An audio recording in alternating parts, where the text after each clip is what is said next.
Hi అండి. ఈ video ఏంటంటే చేనులో పండిన నాటు కంది గింజలను మనం ఎలా కందులుగా మార్చుకోవాలి అనే దాని గురించి అయితే ఈ వీడియో చేస్తున్నానండి. మా ఇంటి కోసం కొన్ని కందులైతే పట్టుకుందామని చెప్పేసి మేము ఇలా చేస్తున్నాము. ఎవరికైనా తెలియకుండా ఉండే వాళ్ళు ఉంటారు కదండి, వాళ్ళకైతే ఉపయోగపడుతుంది అని అయితే ఈ వీడియో చేస్తున్నానండి. చూడండి, మా చేనులో పండిన కందులండి ఇవన్నీ. వీటన్నిటిని ఇలా ఒక గిన్నెలోకి తీసుకొని ఒక 2 days అయితే 1 day అయితే నానపెట్టుకున్నాం. చాలా బాగా నానపెట్టుకోవాలండి. వాటిని మనం ఇలా తీసి ఆరవేసుకోవాలి. చూడండి, మాకైతే కోతులు పెడితే చాలా అంటే చాలా ఎక్కువ, చాలా జాగ్రత్తగా చేసుకోవాలి. మా అత్త చూడండి ఇలాగైతే ఎండి పెడతా ఉంది. ఈ పక్క ఉన్నవి అనుములు. ఇలా మనం మనకి కానీ ల్యాండ్ ఉంటే మనకు కావాల్సినవన్నీ మనం మనకి న్యాచురల్గా అయితే పండించుకోవచ్చండి. చూడండి, ఇలా రాత్రి నానపెట్టుకున్న కందులన్నిటినీ ఇలా వడగట్టి ఇలాగైతే మనం ఆరేసుకోవాలండి. తర్వాత దాని పక్కలో ఉన్నది ఎర్రమన్నండి, ఎర్రమట్టి.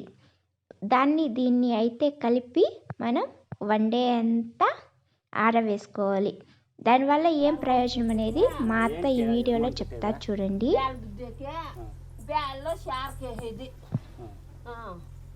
ఎర్మన్ పెట్టి ఎండకేసి అన్న కానేమి లేదు, మిషన్ కన్నా వేయచ్చు, లేదు రాగరాతలో విసురుకోవచ్చు. చాకేసి రాగల్లో పోసి విసురుకోవచ్చు. చాలా ఉంటే మిషన్కి ఇస్తాము, కొంచెంగా ఉంటే విసురుకోవచ్చు. చూసారు కదా ఫ్రెండ్స్, దాన్ని ఎలా చేసుకోవాలి అని మా అత్త మాటల్లో అయితే మీరు విన్నారు కదా. ఈ వీడియో పెట్టడానికి ఏంటంటే కారణం, ఎవరన్నా తెలియని వాళ్ళు చేసుకుంటారు అని అయితే ఈ వీడియో పెడుతున్నాను. ఈ వీడియో కానీ మీకు నచ్చినట్లయితే ప్లీజ్ లైక్ చేయండి, షేర్ చేయండి, సబ్స్క్రైబ్ చేసుకోండి. చూడండి, ఇలా ఎర్రమట్టి తీసుకొని మా అత్త కొంచెం కొంచెం కొంచెం చెల్లిస్తూ ఉంది. మా ఆయన అయితే చేత్తో కలుపుతూ ఉన్నాడండి. చూడండి, ఇలా ఎర్రమట్టి వేసి బాగా కలిపి పెట్టడం వల్ల మనం ఎక్కువ రోజులు నిల్వ పెట్టుకోవాలి అంటే దానికి పురుగు కానీ పట్టకుండా చాలా బాగుంటుంది.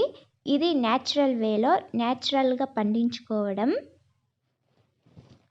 ఈ వీడియో చూడండి, తర్వాత నేను మళ్ళీ దాన్ని ఎలా పప్పులుగా చేస్తారు అనేది కూడా వీడియో మీకు చేసి పెడతాను.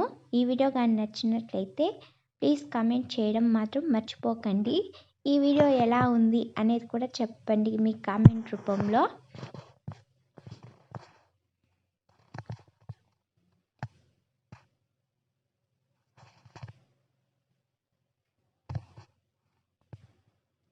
చూడండి, ఇవి కందులు. ఇప్పుడు మొత్తం అలా ఎర్రమన్నంతా వేసిన తర్వాత చేత్తో బాగా కలుపుకోవాలండి. చూడండి, ఇక్కడ వీడియోలో చూపిస్తున్నట్లు మనం బాగా అయితే మిక్స్ చేసుకోవాలి, మట్టి మొత్తం పట్టేటట్టుగా.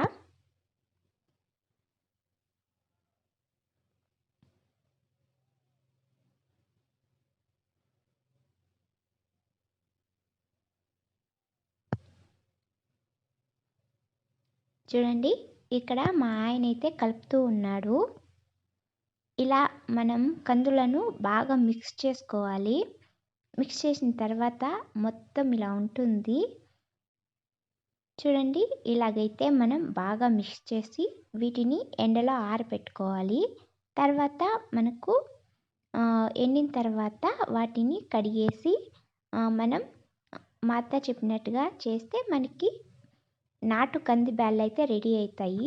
వాటిని మనం ఎంత చక్కగా సాంబార్లోకి వాడుకోవచ్చు. ఇలా మట్టి వేయడం వల్ల మనకు ఇంకా టేస్ట్ చాలా బాగా అనేది వస్తుంది ఫ్రెండ్స్. ఈ వీడియో మొత్తం చూడండి, మీకు ఎలా అనిపించింది అనేది నాకు కామెంట్స్ రూపంలో తెలియజేయండి. ఈ వీడియో నచ్చినట్లయితే లైక్ చేయడం మాత్రం మర్చిపోకండి. Thanks for watching friends.